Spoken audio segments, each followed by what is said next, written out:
Hi friends, this video shows how to start and pause Philips Air Fryer NA231. First let me plug in and turn on the air fryer. Done.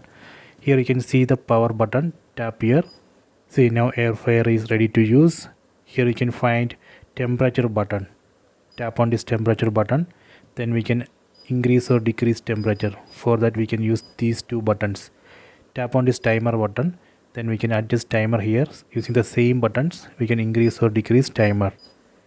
And then here you can see the button to turn on or off interior light. If you want to start this air fryer, you can use this button. Tap here. See, this way we can start. If you want to pause, tap on same button.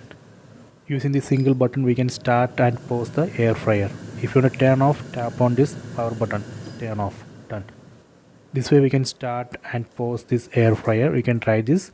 I hope you have enjoyed this video. Please subscribe this channel. Please like and share the video.